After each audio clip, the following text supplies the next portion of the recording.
Hello, guys. Welcome back to Gift Varsity. This is your host, Gift Bozekana. Guys, please don't forget to subscribe, like this video right now, because the more you like the video, the more it has a chance of being watched by many people, so that they get an access to it. Hello, my guy. Hello. How are you? I'm good. How are you? I'm great. Can you introduce yourself? Oh, my name is Prince. My surname is Ubisi.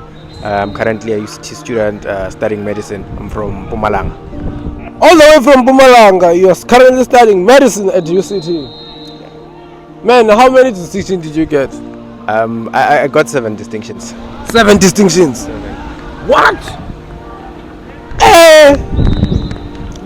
Man, like students are watching us, and someone clicked on this video because they are really interested to know how will I get this 7 distinction, and others they are just interested to know how did you get this 7 distinctions, because other students are trying as well to get good marks in high school, so that when they come to university, or so that they can study what they want in university. Yeah. I would say it's more like working hard. Not let me not say hard, but then smart. It's all the product of smart work. So if you work smart, the outcome is pretty good. What is it to work smart? Can you just explain to students? Some people believe that for you to pass, maybe you have to study 5 hours a day, which is highly impossible. Yeah, which is highly impossible. So for you have to know your limits. You have to create study methods that you can study in such a way that you don't tire yourself. You see, because if you study hard, you become addicted to something like coffees, biopluses, which is something that's not good for your brain. So you need to work smart, work with others, always seek help. Like don't have that ego. I for one, I was smart in school, but then there were some people who were also smart there, and then you know what I did? I used them. How do I use them? The thing is, in this life, as much as you know something, there's someone who might not know all the things that you know, but then they know something that you don't know. So even if I was to read something, the next day I will go to that person, if I knew that maybe they read that thing, and then ask them. There's no way that they can explain to me and not get a new thing. I would get a new thing. And then I used to also engage in some YouTube channels, like the likes of Mlungisi Nkosi, organic chemistry tutor, mostly for physics, just because in terms of theories, life science and all the other things, I would simply use my textbooks, read. So that's what I did. So when it comes to maths, I was really good in maths, but then there came a time in life where I saw that this thing is hard. I need help. And then there was this teacher in my school named Kondri. So he has extra classes, Kondri's extra classes. So that's where I attended most of my math. So I would go there for maybe 2 hours a day, and then he would help me. He really helped me a lot, not only with maths, but then with other subjects, like in terms of studying. How can I study? Where can I get help? What did you say that how you must study? So I was struggling with setting my schedule on how to study, and then one thing that he told me, he said that it's impossible for a human being to work 18 hours a day. So what he did advise me is that since you are attending my extra classes, after my extra classes, by 7 o'clock, be asleep. Wake up by what time? By 1 or 2. And then how many hours did I sleep? 6 or 7. I got enough sleep. And then he also gave me the advice that most of the things that you read, they get absorbed into your mind when you are sleeping. So I would do that and then wake up at 2, read maybe until 5, and then start preparing for school. And then I did this like consistently, and it really helped a lot, just because by 1 o'clock your mind is still fresh. You just woke up, so it's easy for you to read. You don't even take time to read things. So that's what I did. That's what I did. Wow. Those are great advices, guys. You need to rest enough. At the same time, you need to work smart and make sure that what you are studying is gonna be impactful to you, man. So what advice can you give to someone who is currently in MATRIC? What can you say to them? What are you currently studying? Medicine, right? Yeah. I'm currently studying medicine. How did you prepare for your NBTs? When it comes to NBTs, there are NBT past question papers. So all you just need to do is to download them. There's no specific website. You can just type in Google like NBT past papers, and then you'll get some websites there, and then download those question papers.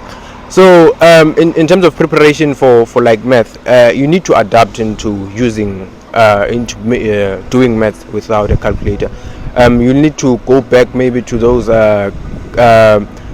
past things they used to teach us, like how to divide, long division, multiplication. Like you multiply maybe millions by millions, like those steps. You need to know them. But then the basis for you to pass NBT, there's one thing that you need to master, which is algebra.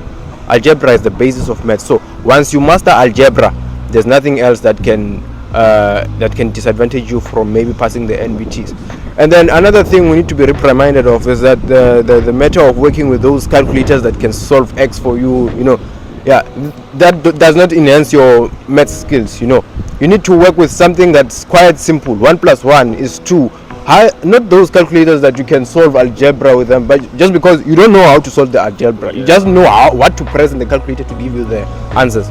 So you need to understand algebra before attacking NBTs, just because everything in there is algebra. Everything in maths is algebra. We apply algebra everywhere. We solve for x's, we solve for everything. Algebra, guys. Yeah, solve. Not by relying on a calculator. That's how you will get proficient marks on your NPT. Why did you choose to study medicine? I would say this was a deep-rooted passion, although I didn't want to accept it, just because even in my family they did not know about this. As I was growing up, I used to say maybe engineer, mechanical engineer, just because I liked cars. But then medicine was deeply rooted. But then the thing that made me not to accept that this is mine is just because it was mostly recommended by other people. So even though I loved it, but then I think I felt forced to love it. So this has been a deep-rooted passion, just because there's nothing as satisfying as knowing that you are responsible for someone's life. You are responsible for someone's life. Being a doctor is nothing like working in the office where you can just leave the paperwork and then go home. You cannot leave a patient unattended at work. So it's something that it's deep-rooted in me, like helping people. Yeah, Deep-rooted in you. Any last words of advice to someone who is currently in MATRIC? Oh, okay. I think I left something out when it comes to NBTs. So in NBTs, I think it's best I say this. If you've applied for a course which does not require you to write NBTs, or if you applied for something that's not health related or valid, it doesn't require you to write NBTs, don't dare write those NBTs, just because they might disadvantage you. Like for instance, there are people who pass with maybe 7 distinctions, some 8, but then they are failing to get into other courses just because they had low NBT marks. So for you not to disadvantage yourself, if you know that none of your courses require NBTs, it's best that you do not write them, just because even though they are not required, when they are already there, they are considered. Like they can say that no, you failed an NBT, and then they cut you out of the list. So in that means that you are no longer accepted. And then my other advice is that work in groups. Do not work alone, just because you'll be left out. So they need to work in groups, and then they must remember to work smart. And don't suffer from coffee addictions, bioplastics. That's not good for your health. Yes, doctor. Yes, doctor. Yeah, this is our official doctor, guys. All right, thank you so much for your time on this channel, and we wish you all the best with your academic journey for this 6 years to come. Yeah, we'll come to your surgery one day and say, okay, doctor. All right, thank you so much, guys, for watching. Please like this video. You can comment down if there's something that you like, so that more students can be able to access this video. Gift Varsity TV, Gift Prezakana here. Thank you so much. Hey, the two man.